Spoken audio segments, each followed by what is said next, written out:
Let me introduce our guest today, John Karras. So there's a lot of things to say about John. One of maybe the most important of which, a very important one of which is that he's an alum of MSCRP, graduate of the class of 2008, which was quite a time to be entering, the planning workforce. But here he is all these years later. And then John has made a career specialization out of economic development work, which is, and he's just going to tell you a lot about his professional work in that area with a firm that you've worked at since, is it about 2014? Yes, that's right. 2014, called TIP Strategies, which is headquartered here in Austin, Yes. I'm assuming, Yes. given the picture of Lady Bird Lake on the right. firm's website. But they do work all over the United States and in many foreign countries, and John has personally worked on projects in many states and in other countries, so he's just got a wealth of professional experience to draw from. And then John also has been, how long have you been a lecturer for us in CRP? 3 years, and then the fourth one coming up this spring. Fourth one coming, so not to put too fine a point on it, but he will be teaching an elective economic development course this coming spring, so I'm sure you'll say some more about that. Yeah. So with that, just want to say thank you for joining us and take it away. Great.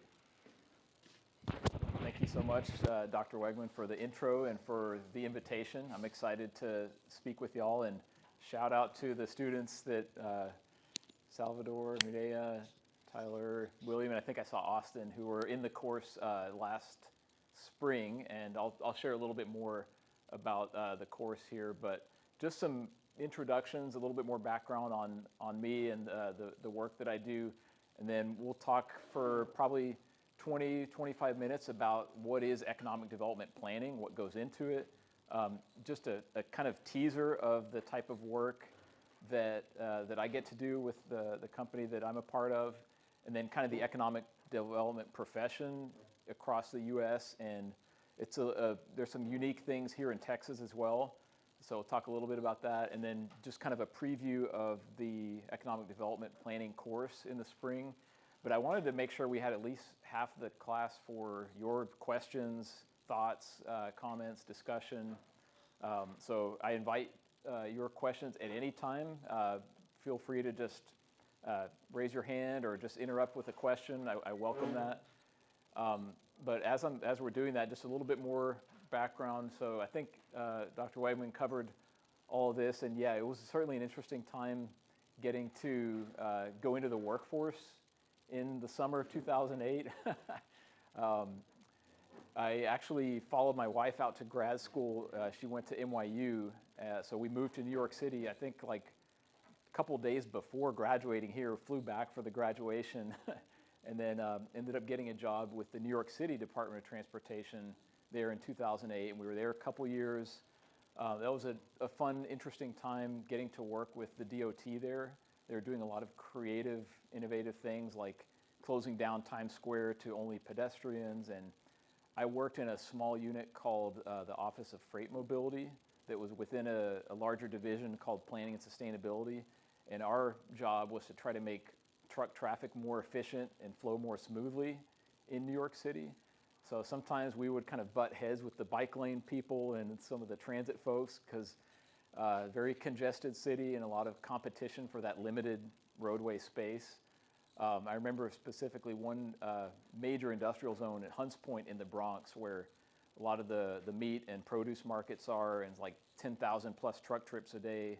And there were new bike lanes that were put there in areas where trucks were constantly loading and unloading. And so I learned a little bit about the conflict that's inherent in urban environments with trying to accommodate commercial activity, passenger vehicles, transit, pedestrians.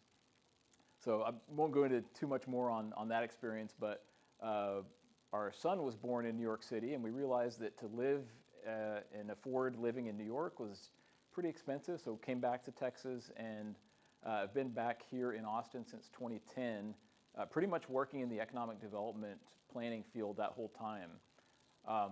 I also serve as an instructor for professional development courses through our state association, Texas Economic Development Council. as well as the International Economic Development Council.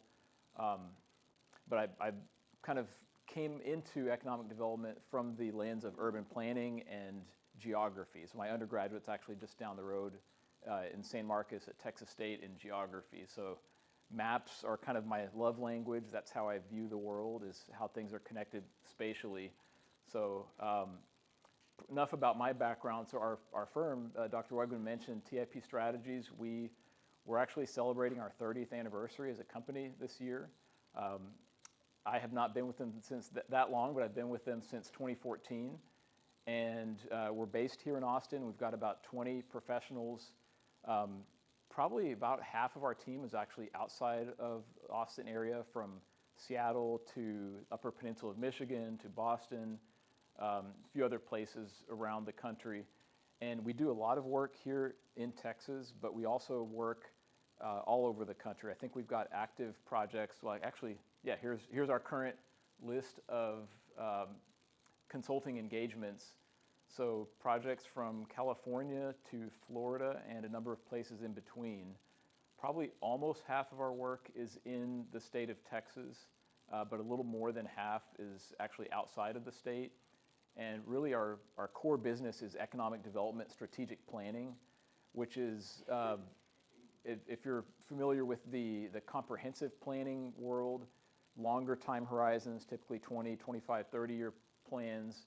The economic development strategic plans that we work on are usually more of a 5-year horizon. Some of them are more narrow, 3-year, 4-year plans. Some extend out to a 10-year horizon. But most of the work that we do is kind of centered in that short to mid-term time frame. Doesn't mean we don't think about those long-term trends. They certainly matter. But the economic development programs tend to be more focused on the private sector business activity that is happening now and could happen in the next 3 to 5 years. And that's really the core of our work, is public and public-private economic development clients. We also have a significant workforce practice. So we do work with workforce development boards, also higher education institutions in some cases. You see West Texas A&M is actually a client doing some work there in the panhandle of Texas. And we just started a project with the Kauffman Foundation. Y'all may have heard of the Kauffman Foundation. They've been leaders in entrepreneurship and innovation. And that's really a workforce analysis for the greater Kansas City area. The projects that I'm actively involved in, because I kind of play a role in business development as well as client relationships. So I'm working in Alexandria, Virginia right now on their economic development strategy. Brownsville, Texas, College Station, and I think and Frederick County, Missouri, Maryland as well. So those are the projects that I'm actively involved in. I've got a couple examples of our current work from those projects that I'll walk through here in a minute.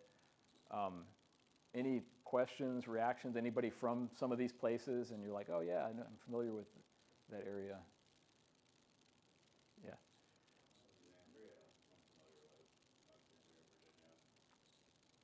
That's right, you were in the district, right? And, and Prince William, yeah, I forgot to mention them. A bunch of people, or a couple people in this room right now, or just in RGB, so it's really close to Brownsville.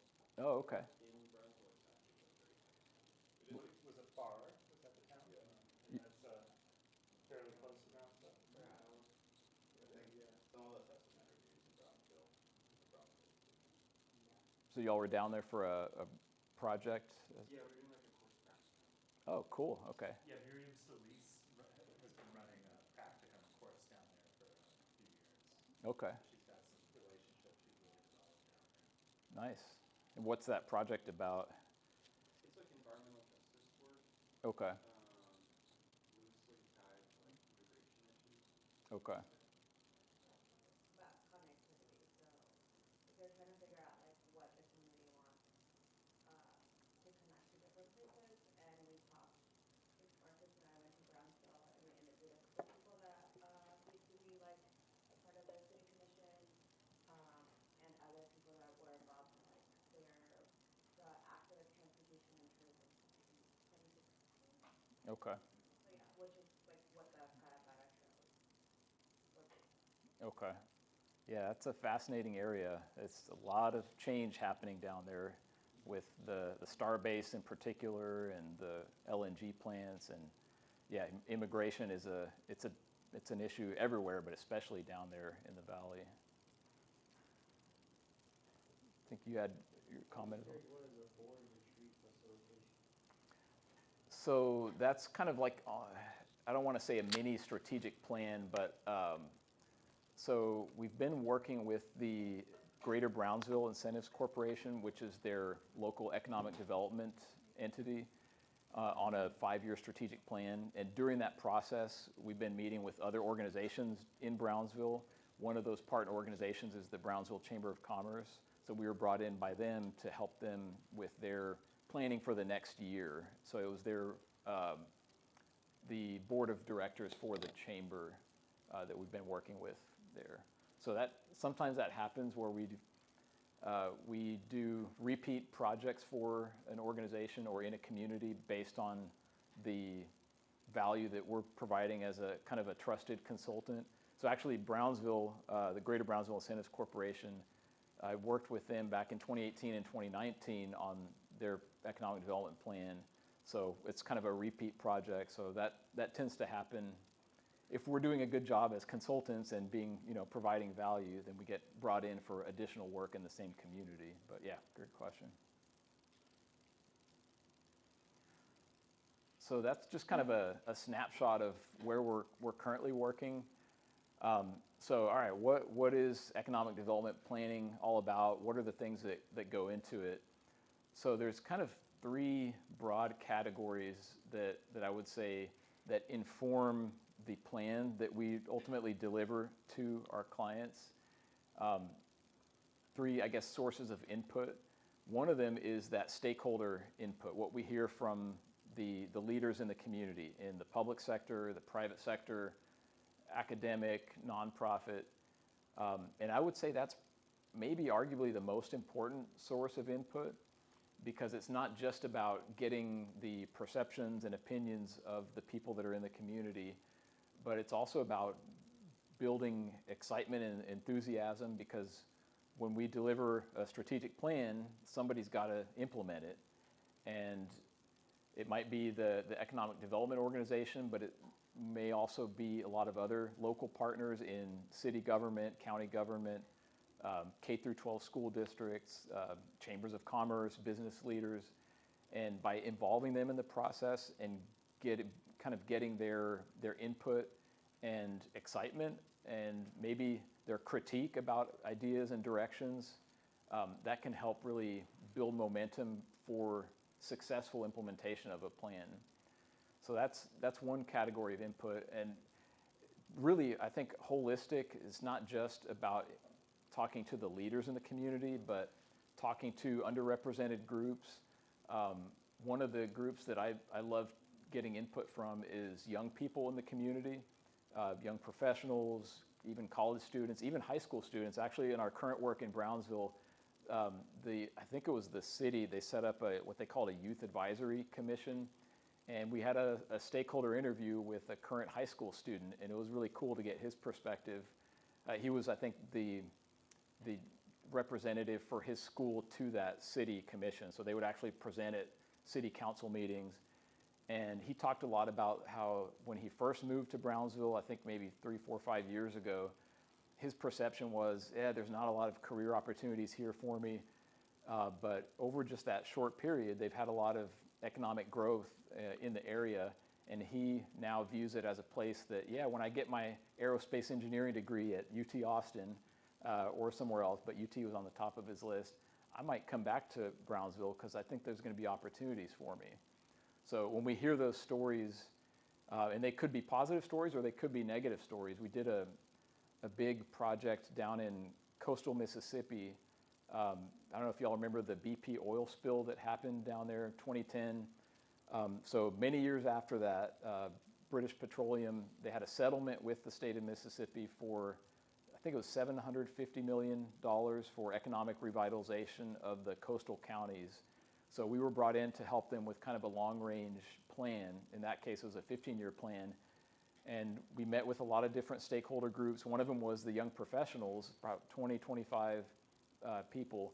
And they told us loud and clear, this place does not have, they're not providing the future that I want, so I'm ready to pack up and move to Austin or Denver or Nashville. They were talking about things like the quality of place, mixed-use developments, thriving downtowns, just a more inclusive, open, welcoming environment. And we took that input very seriously, and we also conducted a employee survey that had about 800 responses.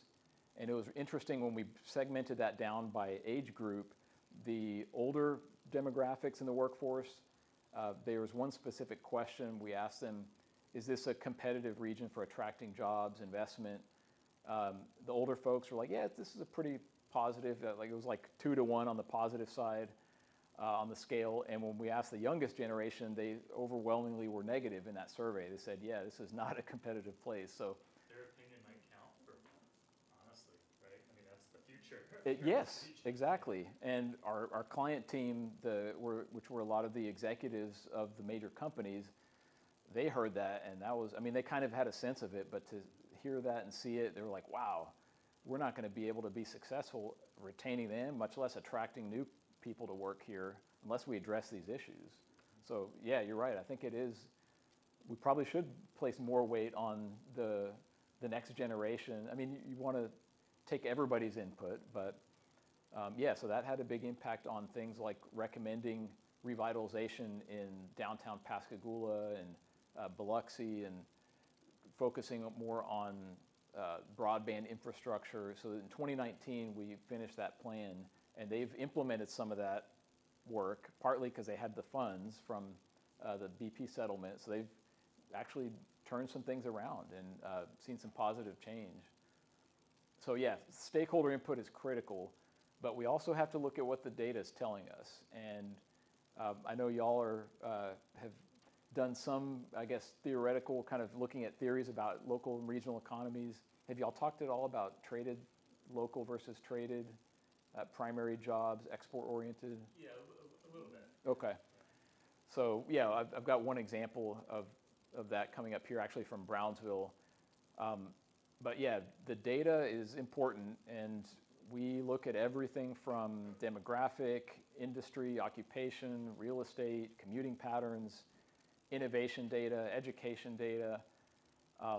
One of the things that I always want to encourage people to think about is how does the comparison of data, like you could look at a data snapshot, but compared to what is the question that I always want to ask. Is it compared to your community 10 years ago?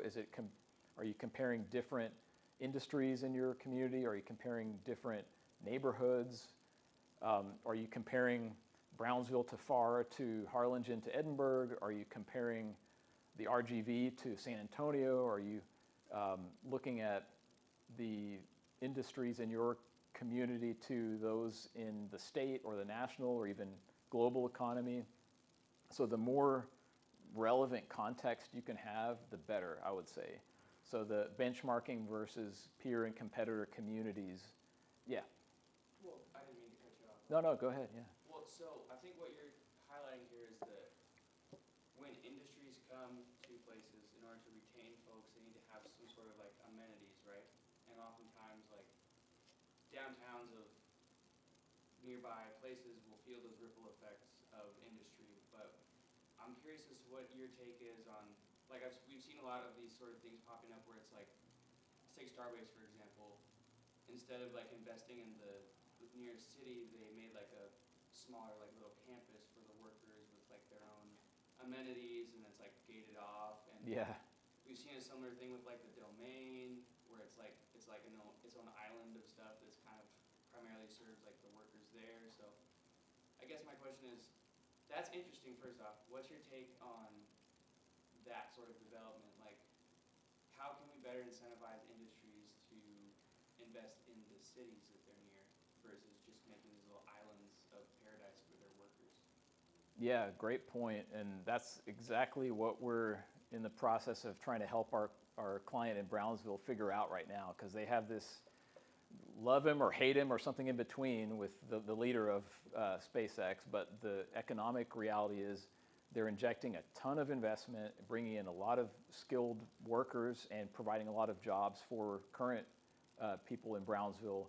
So how do you capture that economic momentum and not let it just be either an island out there on its own or something that doesn't have broader positive ripple effects, not just in Brownsville, but the entire Rio Grande Valley? And you have to be intentional about that. So we're trying to help them think through how, when you have a big project like that, there are lots of suppliers and service providers that represent an opportunity. So look at our experience here in the Austin area with, most recently with the Samsung plant in Taylor, the Tesla plant here in Austin. But going back, we could think about other major employers and the supply chain going throughout the entire region, and how do you try to capture that locally. So that's one way, is the companies that serve that large project, but then also providing the necessary things that the workforce is going to require, whether it's everything from retail to education, healthcare. Because if Brownsville doesn't do that, then maybe a competitor community locally will, or maybe nobody's able to capitalize on it, and they'll kind of move on to open up more presence here in Austin or somewhere else. So yeah, the competitive landscape is something important to consider as well. But from the public sector point of view, it has to make sense for the overall city and the community too. So yeah, the domain is an interesting one where there's been critiques of, should the domain have been incentivized initially or not? I know that Dr. Oden, who recently retired, who we've had this discussion in the past, and he would probably say that it shouldn't have been incentivized.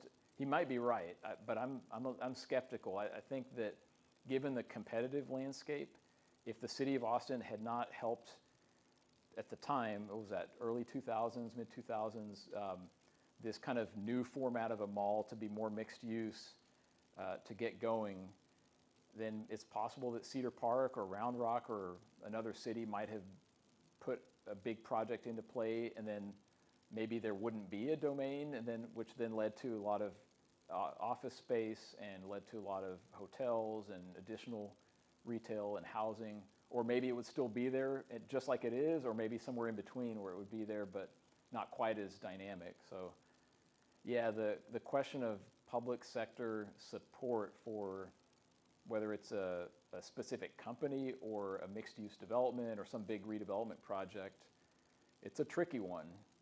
And incentives get a lot of criticism, rightfully so, but I think done right, it can be and probably should be at least part of the toolbox for economic development. And I guess that kind of leads to the last area of what informs a strategic plan is what has worked or not worked in other communities. So we can take the lessons of what has happened in Austin and apply them to Brownsville and the rest of the valley.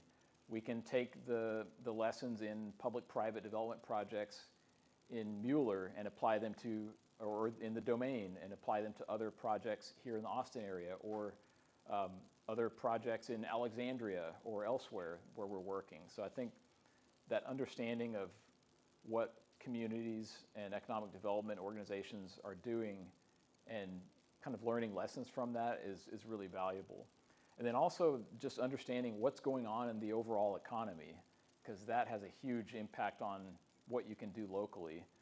So that was kind of one of the areas that I just wanted to not necessarily have a discussion about all of these, but there's a whole bunch of big things out there, good, bad, and ugly, you could say, from immigration challenges, climate change, politics, tariffs. AI is having tremendous impact on economic development. Probably the single thing that is occupying the time of more economic developers around the country right now is AI data centers. Yeah. I wrote that on my hand. I was gonna save this question. Did you? for You later. wrote data center. Yeah. 'Cause I listened to a podcast recently where they were talking about the economic impacts of some of these data centers. They were specifically talking about a data center that's getting built in, I think it was Detroit or something, maybe Kansas City. It was one of the more Midwest cities. But they were talking about how the data center brings a lot of construction jobs, of course. But like once they're up and running, they don't really have a lot of employees. Like it takes Yeah. maybe a dozen employees, and those data centers take up a massive amount of land and a massive amount of energy and water and other resources. So I guess like in terms of economic development, what is your opinion maybe on these data centers? Yeah. I know they're important for national security, if you want to call it that, and other things like that. And they could be important for technological advances in the future, but they are limited in their ability to actually produce economic development and workforce development resources. Yeah. Yeah, great question. And it's something that I've been thinking a lot about, and my colleagues have been thinking a lot about that really for over a decade. But just as funny, just last week we had our Texas Economic Development Council annual conference in San Antonio, and I moderated a debate between two of my bosses, my colleagues, on this exact topic of is AI good or bad for economic development?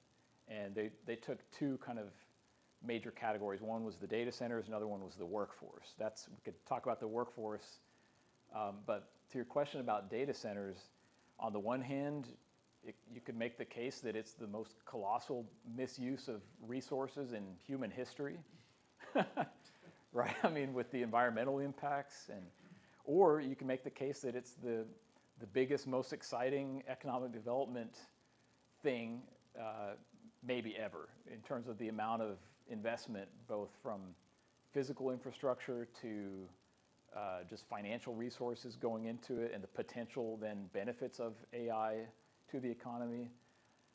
I don't know. It was a lively debate. I served as the moderator, and yeah, I don't know, because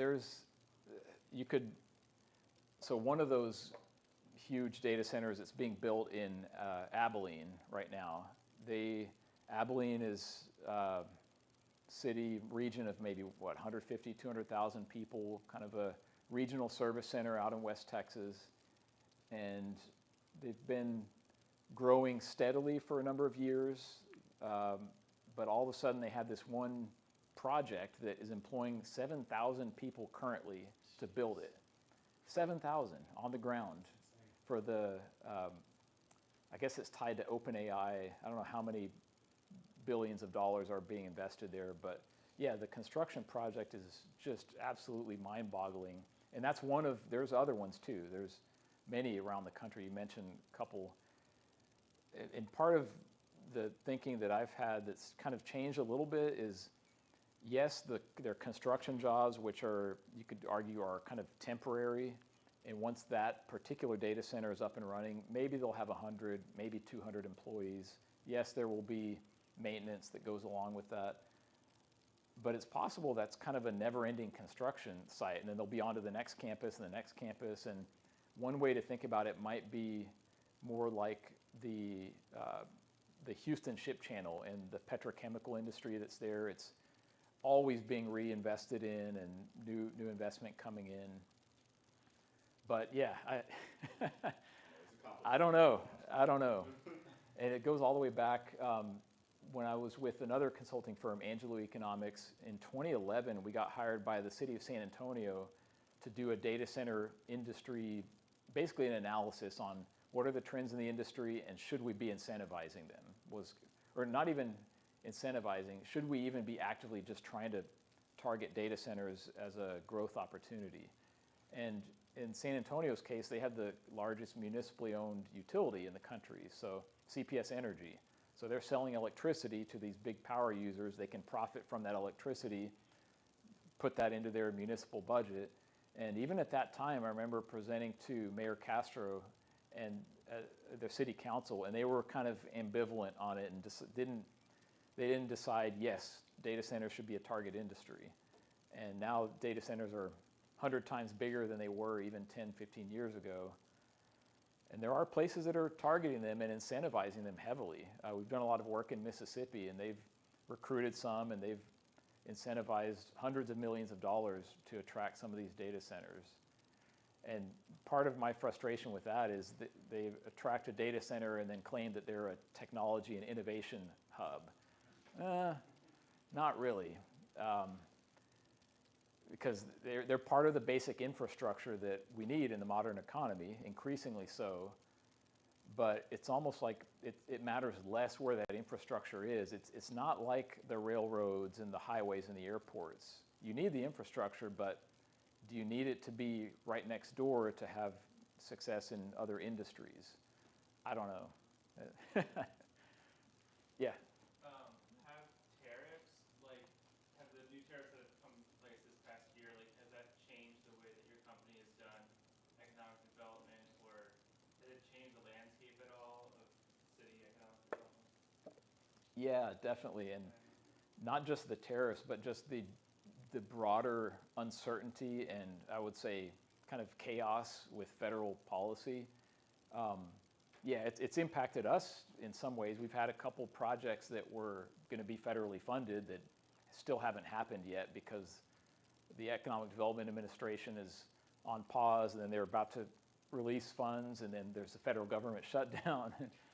But then it's impacted our clients too, because they're with the tariffs and other policy uncertainty, it just slows down long-term planning. Not just for communities, which they're looking at their, what they used to get with federal funding and saying, well, we're going to have to rely on our own money more, or state, but also impacts business decisions where they just can't make those big investments as easily when the environment is changing on a regular basis. So it's definitely impacted things. So we could spend the rest of the time talking about any of these, but I guess let's move on a little bit. So now kind of getting back to theory, and this is part of why a lot of economic development organizations exist, is their job is to help grow the local economy. And part of the theory is if you're able to bring in outside dollars, whether that's through a new company that is attracted to a community or an existing company that can help grow to serve outside markets, then you can grow the local economy, and then you'll have your existing companies and employers that provide local services will also benefit. And what's interesting about this is it's not exactly as black and white as it looks. You could have a completely local serving company that starts out serving the local economy and then grows and evolves to become a traded sector, export-oriented company. And the part of the theory as well is those traded sector employers, like a big, it's easy to kind of visualize a major automotive plant or something like that. They're making products that are sold to the outside world. They tend to concentrate where there's the right infrastructure, workforce, supply chains.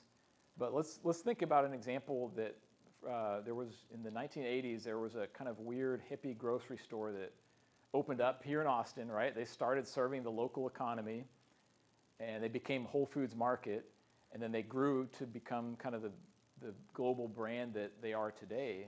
So they were completely local, and they grew to be a major traded sector company here in Austin, and they were acquired by Amazon for, what, $8 billion several years ago.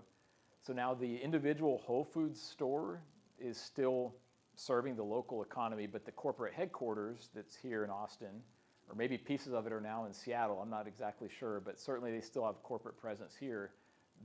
Those jobs are bringing in dollars from the outside to the local economy. Same, you could think about restaurants. Any Torchy's Tacos fans in here? Yeah, maybe one or two. So they started out local, right, just in a trailer, and they've grown and they've opened up to they're in about a dozen states now and have kind of national expansion plans. And even within an individual restaurant, maybe most of the year that should be considered a local business, but what about during F1 or during ACL or during South by? They're serving local customers, but they're also serving people from all over the country and all over the world. So there is some kind of gray area between those. And I just wanted to point out one example. So throughout the US economy, and Texas is the same percentages, about 2/3 of jobs are in local serving industries. And that's everything from grocery stores to K through 12 education, local health care, local government. And then traded sector is about 1/3 of the US economy. Now, down in Brownsville, we're working right now, and actually the entire Rio Grande Valley, it's about 20% traded sector and 80% local. So that's like, well, why is that? Yeah. Is this by GDP or jobs? This is by employment, Okay. purely employment. Yeah. Well, two questions. First, I wonder what that would look like on the other side of the border, because Brownsville is a binational city, Mm-hmm. and there's a lot of interesting industries that pop up in Mexico. And two, what does serve mean? Does that mean like capture of profits, or what is the metric? Yeah, good question. So on the other side of the border in Matamoros, and yeah, I would imagine that they're much higher traded sector, all the maquilas that they have on the other side.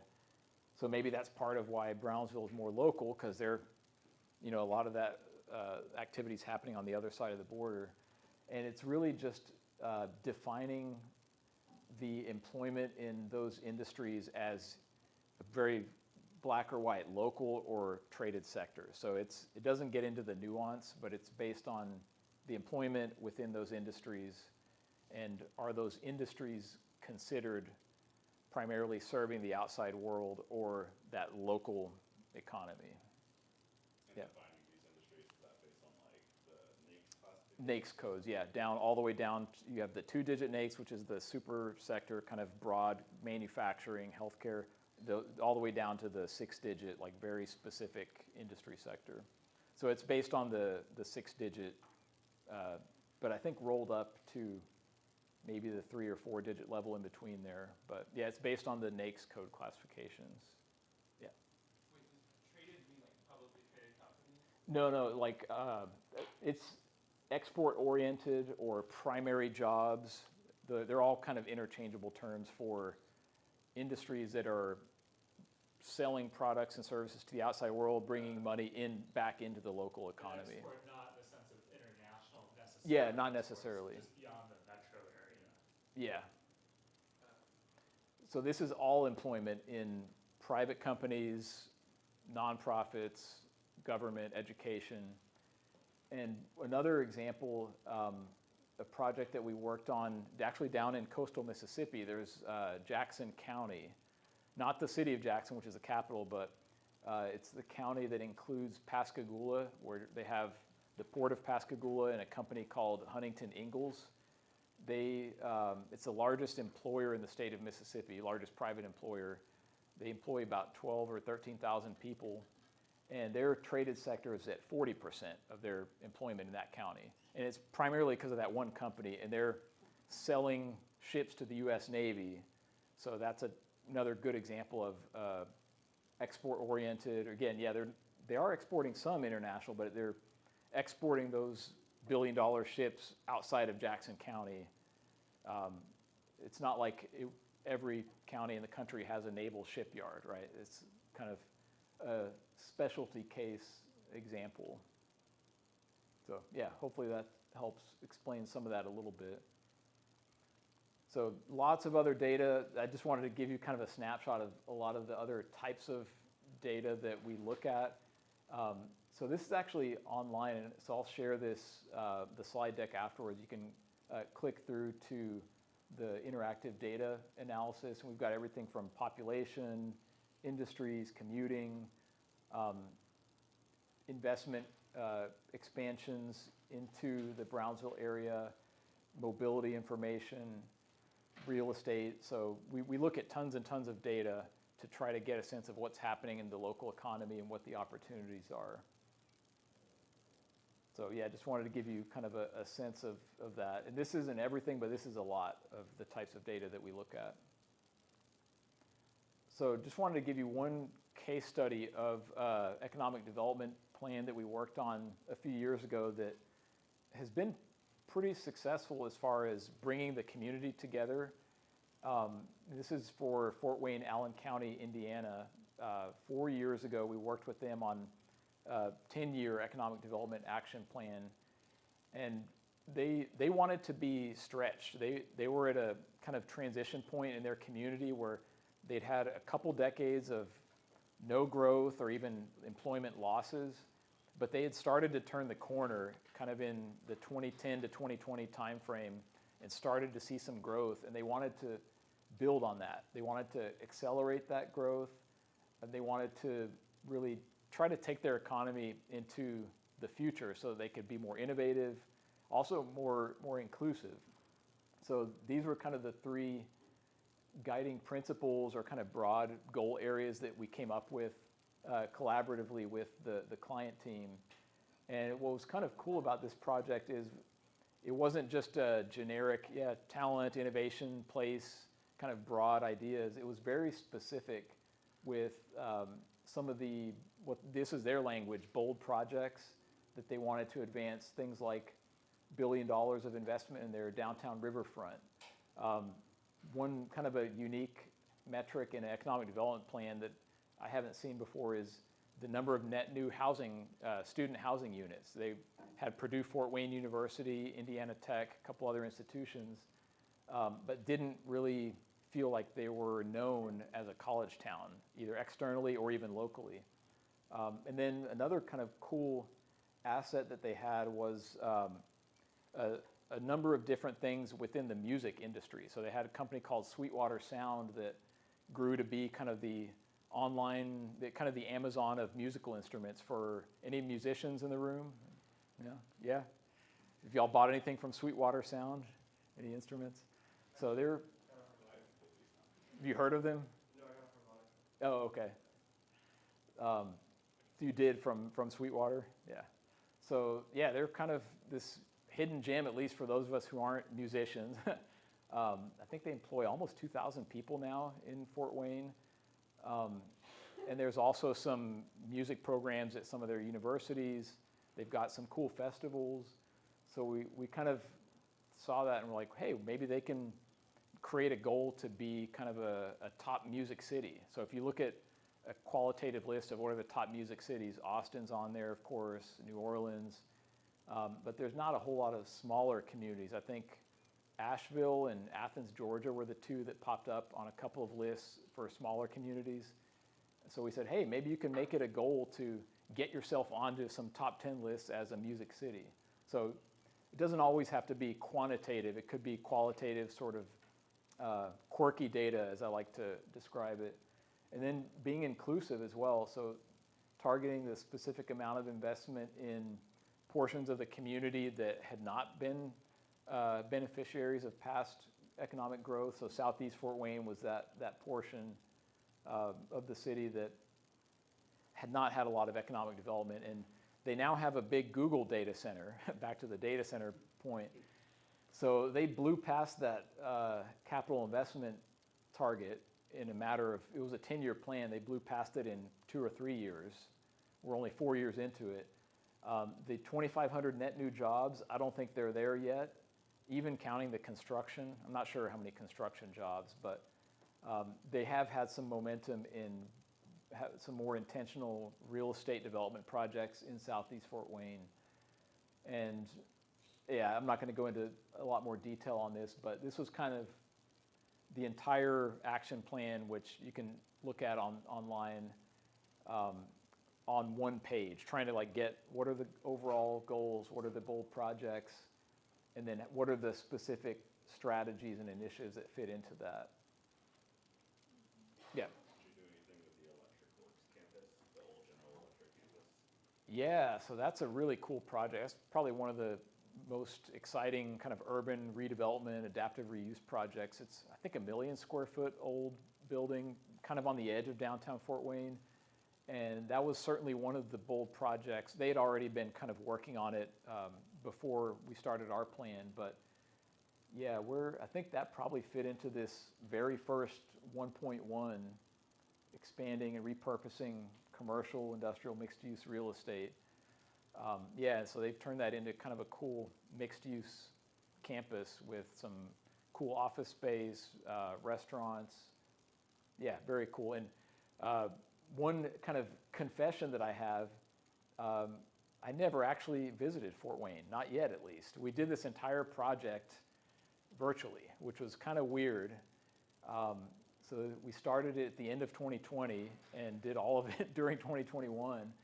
But it's probably been one of the most successful projects that I've been a part of at TIP. I'd put it up there with City of Fort Worth is another one, Green Bay Chamber is another one.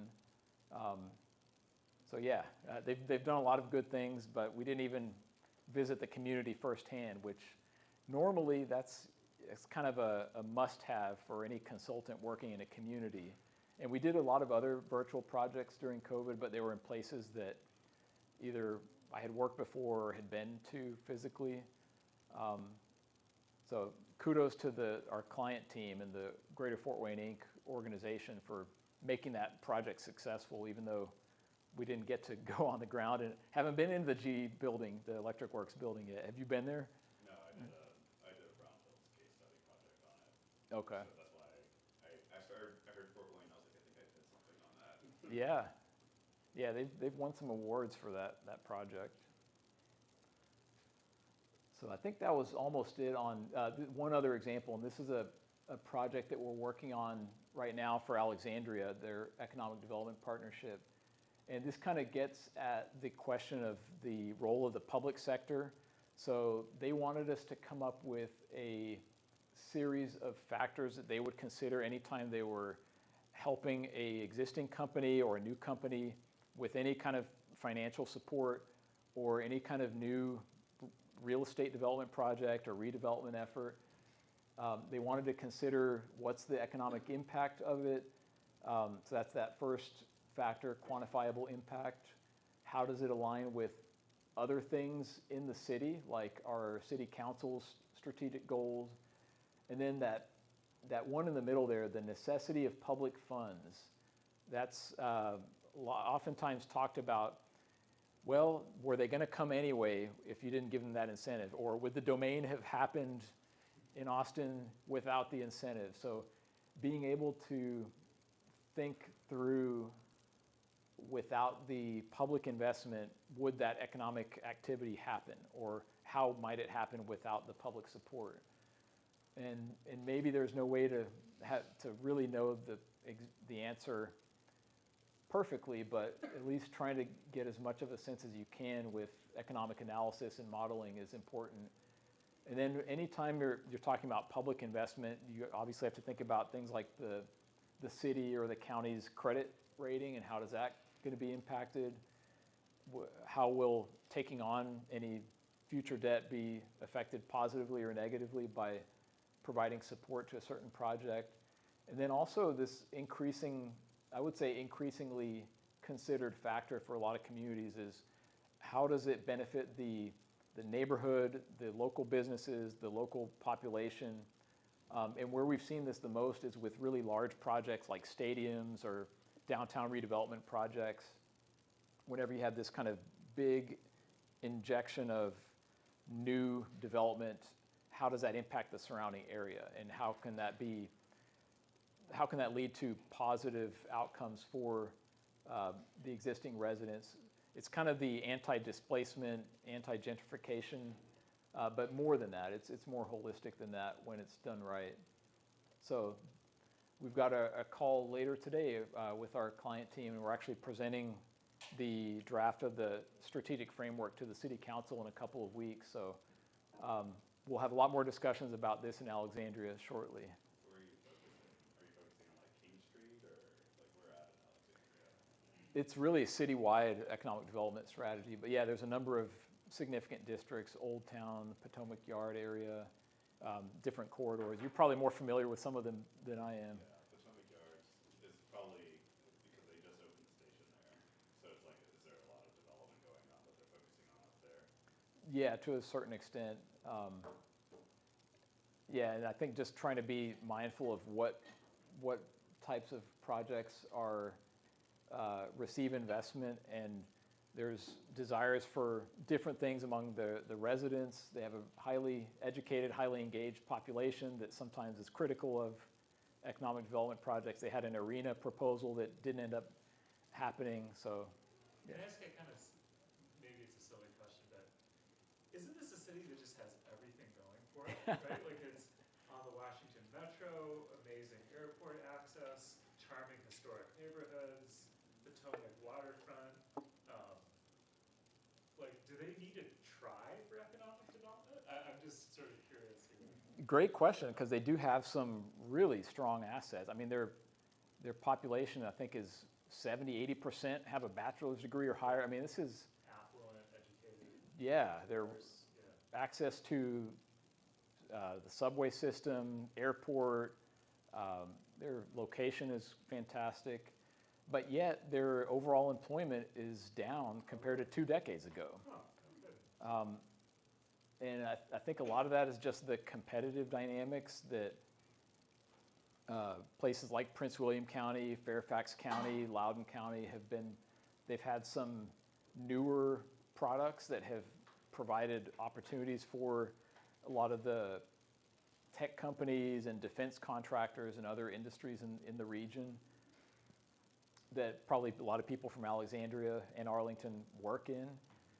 They were successful partnering with Arlington on the Amazon HQ2 project that 237 other places around the country competed for several years ago. The economic development competition of the century. Yeah, that was a wild, yes, we could have a sidebar conversation about that for sure.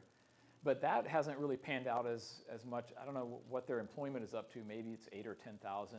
I should know the exact number, but it was going to be 25 to 50,000 or some really astronomical number of Amazon employees. Exactly, that was a big part of it. So yeah, even a place as successful as Alexandria needs to be more strategic about how they go about economic development. And part of it is retaining what you have, but also thinking to what's next. Yeah, great questions. So just a quick kind of overview of how things are different here in Texas. And in a lot of states, it's really kind of statewide, Department of Commerce, economic development agencies, and they will bring deals or projects to the local community. In Texas, it's almost kind of the other way around, where it's very locally driven. And some of y'all may be familiar with the local Type A, Type B economic development corporations. There's over 700 of them around the state now. And this is a program that was initiated back in the, I think, late 80s, early 90s, that allows cities to dedicate a portion of their local option sales tax to create an economic development organization. They call them Economic Development Corporation, and basically a fund for economic development projects. And the difference between Type A and Type B, Type A is focused on the primary jobs, the traded sector that we talked about. And Type B includes, they can do that, plus they can do quality of life projects, tourism, sports venues, those kinds of things. And some cities have both a Type A and a Type B EDC. Brownsville is one of those, so we're working with the Type A organization. They also have a Type B EDC. The very largest cities in the state do not have these, so the city of Austin does not. When the legislation was initially created, there was a population threshold. So I think it was either 400 or 500,000 that didn't allow the largest cities to have these. Now, it's kind of a moot point, I think, in a lot of cases, because places that are already committing their local sales tax to transit and other things, they don't have an extra cent or half cent or quarter cent to dedicate to an EDC. But it's been a really interesting dynamic in places like the Dallas-Fort Worth area, the Houston area, where some of the suburban communities have invested in transit with their local sales tax, and some have invested in economic development, and kind of the different long-term trajectories of those. One of those that is we've worked with multiple times is the city of Irving, right there in the middle of the Dallas-Fort Worth area. They're part of DART, so they've got the DART Orange Line running right through, connecting downtown Dallas to DFW Airport. So they do not have an EDC. They compete with suburban communities like Frisco and Arlington and McKinney that aren't part of the transit system, but they do have that economic development fund. So the competitive dynamics are really interesting, and I think Irving has done a really good job in leveraging their transit system for economic development projects. In fact, the Wells Fargo campus that's right there next to one of the transit stations, part of their site selection criteria was being next to a transit stop. Now, at the same time, they built like a 5,000 space parking garage. So I don't know how much they actually are expecting their employees to use the transit, but, and then there's other stories like down in the Houston area. We've worked with Missouri City, and then they're right, so they've been part of the Houston transit system. They've invested a couple $100 million over the past couple decades, and they feel like they haven't gotten a lot for it. And their neighboring community, Sugar Land, has not been part of the transit system. They've invested in their EDC and have developed more of an employment base than Missouri City. So there's examples of competing, I guess, priorities of public dollars, and it's been an interesting story that's played out and will continue to play out across Texas. I don't know, Dr. Wegman, if you've got any further thoughts on the EDCs in Texas? Or not necessarily. Just thinking, we talked a lot about Tabooty and sorting earlier in the semester, and this just sounds like a quintessential example. Yeah. Well, I think, is that the, oh yeah, I guess just as a quick preview, so the economic development course, it's in the spring, Wednesday evening in this class, actually, 5:30 to 8:30. This is the syllabus and kind of not the syllabus, but the just overview of the calendar from last time. That'll probably be similar again. Introductions, data, kind of what does strategic planning look like. We do some deep dives on talent, innovation, and place, as well as more in-depth review of economic development in Texas. And then focus on topics that are really critical, like climate change, diversity, equity, and inclusion, then the brand and image of a community, and then public-private partnerships.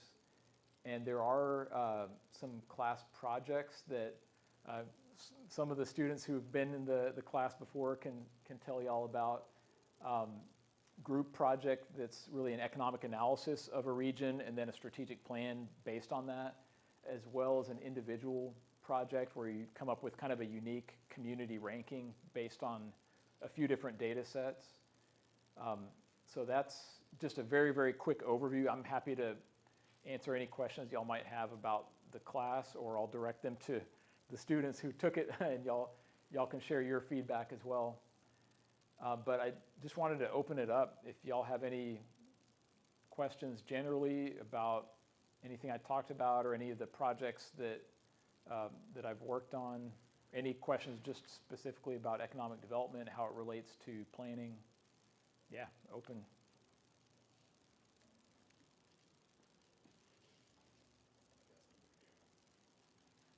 Oh, yes. Can you share a bit about, like, I guess a summary of, like, the Brownsville economic update and what's included in it? And I guess also, are you asking them to, like, build a relationship with SpaceX, and, like, are they receptive towards that? I guess what's that like? Yeah, great question. So we're still in the middle of putting that together. I was just down there a couple weeks ago. We had a board retreat with the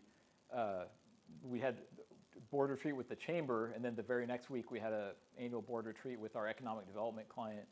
kind of talking through what the priorities should be for the next year. So we're going to keep working with them, I think, for the coming, at least the next few months as we're wrapping up that plan. But yeah, one of the priorities is going to be putting together the sites and infrastructure they need if they want to attract some of the suppliers. They've already attracted at least one, if not two, suppliers to Starbase. But yeah, if y'all, those of y'all that have not been down there recently, it's kind of mind-boggling the amount of the scale of investment that's happened. It's every time they have a launch, all of the concrete is pulverized. So where does all that concrete come from? Well, it's got to come from an existing supplier down in the valley. And when we went on a tour, they were telling us it's like a 4 or 5 day supply for the entire RGV that's kind of taken out of commission every time that, so you can't lay a foundation for a new house or anything. So that's an opportunity, that's like an immediate opportunity that. What is the concrete that's getting pulverized? You mean like underneath the rocket? Yeah, everything is. So yeah, to say nothing of the environmental impacts of it, there's an economic development need. So yeah, that's a part of it. But we're also trying to encourage them to think more about things that maybe are outside of the box for a traditional type A industrial park economic development. We want them to think more about hospitals and healthcare. We want them to think about, you know, for the entire valley, there isn't a single real mixed-use district that, where would a tech company or professional services company go? There, like, for lack of a better term, there's no mini domain down there, or you have that office space, and you've got a lot of smart, creative people that are already there, and then more that are coming. So trying to get them to think more about the future. So I don't know if that answers the question, maybe a little bit. Employment partnerships, the pipeline for the talent needs is going to be critical. So a lot of partnerships with the school district, the colleges, UTRGV, Texas Southmost College. Yeah, because it's not all about Starbase. It's also the Port of Brownsville and the growth that they're having. And the binational trade continues to be important, arguably more important in the future now with some of the reshoring and nearshoring that's happening. Yeah, those are some of the things that we'll be trying to focus on. Yeah.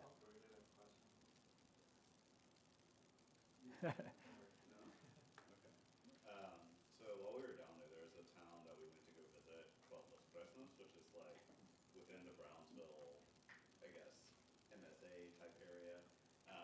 And like one of the things that we had noticed, that Los Fresnos is kind of a lot nicer developed than the rest of the area in the region.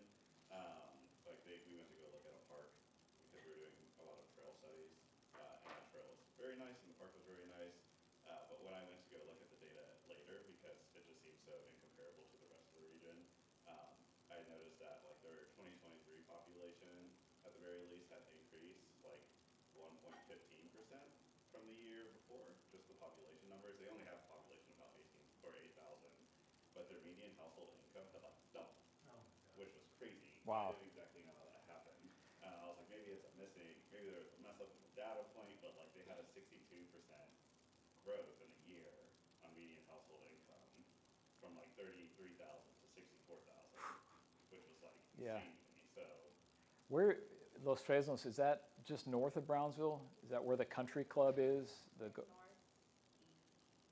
It's, okay. you go to, I think the Carlos Santos National Pharmacy or Oh, yes. and then you just go all the way.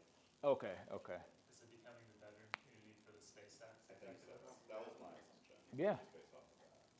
Yeah, the scale of change is unbelievable. I mean, if you think about Tesla here in Austin, they went from 0 jobs to 20,000 plus in a matter of 3 or 4 years, which is mind-boggling. We became the largest private sector traded employer in our region from 0. For a long time, it was Dell, about 15,000. So, but we're a region of 2.5 million people now, or the 5-county MSA. Brownsville, Cameron County is about 420, 430,000, somewhere around there. And SpaceX employs, what we've heard, 3,500 or 3,700, potentially on track to double in the next 12 to 18 months. So it's like 2 or 3 times more of an impact compared to what Tesla has had here in Austin. And that's historically one of the poorest parts of the U.S., the entire valley, in terms of income levels.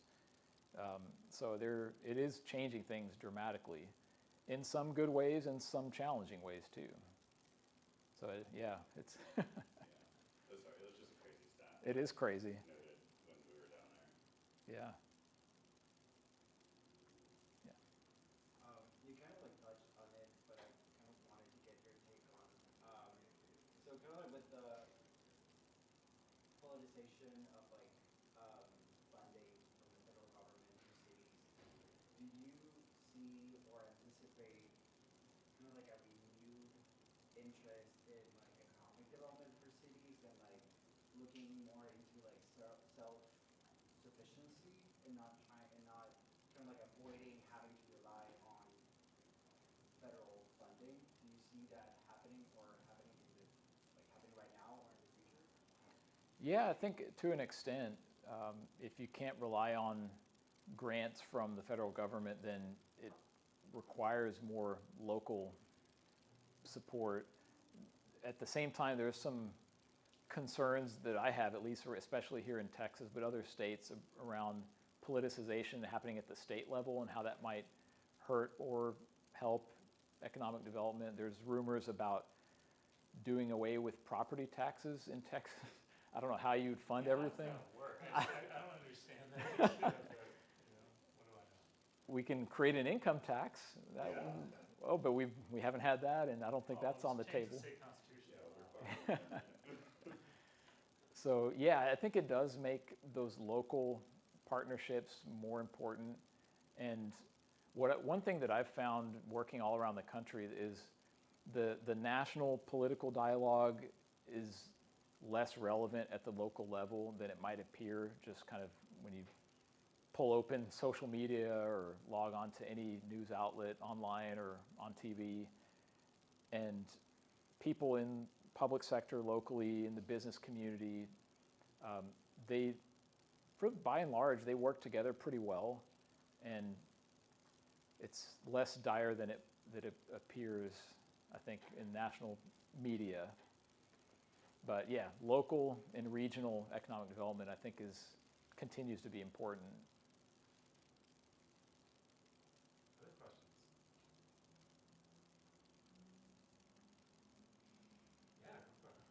I was just wondering, I know that you were talking about like how Allen County has been successful in their economic development planning and implementation.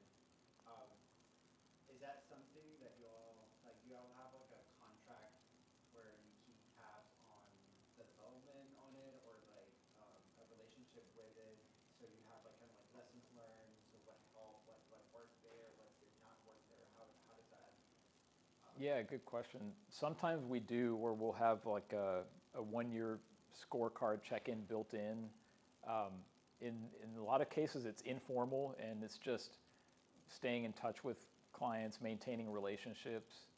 So in that case, we haven't had a follow-up project directly with Fort Wayne Allen County, but we did do 2 other regional projects. Right, one of them actually started in the middle of the Allen County project. The state of Indiana had a pot of money because of federal funds. I think it was from either CARES Act or ARPA dollars. They had excess funds, and it was a $500 million pot of money, and they encouraged regions across Indiana to come up with a regional plan to compete for that. And it had to be focused on economic development and quality of life. So we worked with the 11-county region centered on Allen County to help them put together a regional plan to compete for that, and they were successful in getting that. And then we did another project with that same region to address a lot of their talent and workforce issues right after that. So we've kind of stayed in touch through some of that regional work, but nothing formal with Allen County directly.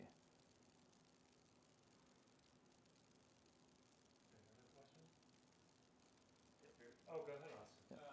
Have you worked with any Texas County judges in your work so far? Trying to think of nothing recent that on at least projects that I've been involved in, but I know some of my colleagues have. But yeah, counties in Texas are not as influential as they are in much of the country. A lot of it happens at the city level. One place that actually does come to mind, Bexar County, for whatever reason, they've been more active and involved in economic development and just generally in kind of driving what happens in San Antonio.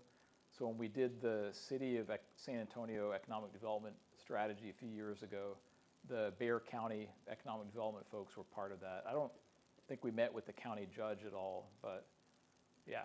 Judge Sakai is pushing hard on the proposed rail line between San Antonio and Austin, so that's an example. They just approved a study for that, right? Yeah. Along with Andy Brown here. Yeah. Yeah, I remember that was when I first moved to this region, 2001. I was really excited about Austin San Antonio passenger rail, and at this point I've given up on it. Sorry. I think maybe we have a good time for one more question if anyone has one. Or, okay, I'll abuse my prerogative and ask you a question. My sense is that economic development has a lot of fads and trends, just like maybe any other field of human endeavor does. Okay, this is a spicy question. Do you have a least favorite economic development fad that you see out there? That's a great question. Yeah. Maybe it's the data center thing, I don't know. But it's, yeah, I think before I really got into the field, biotechnology was a big one, kind of mid to late 2000s. And then right when I came back from New York and started working in this field, renewable energy and clean tech was a huge opportunity. That's still a big opportunity, but as you kind of see these different fads come and go. Remote work is another one that I've been kind of obsessed with for quite a while, even way back before COVID. And there was a proliferation of remote worker incentive and attraction programs. Tulsa Remote being one of the most high-profile ones, and dozens of copycats. I think that's still interesting, but maybe less relevant now than it was before COVID. Well, remote work is more relevant, but the incentive programs to attract remote workers. The ability to stand out from the pack by Yeah. being remote friendly is probably less than it once was. Right. So yeah, great question. I don't think I have a perfect answer to that, but Yeah, those are some good thoughts though. Well, we're at time, but just a big round of applause for Professor Harris. Thank you so much for joining us. Really appreciate it. And definitely check out his course for the spring as an option. It would be an amazing course. And I'll stick around if anyone else has any follow-up questions for a few minutes. Thank you all. Thank you. Thank you so much. That was Yeah, enjoyed it.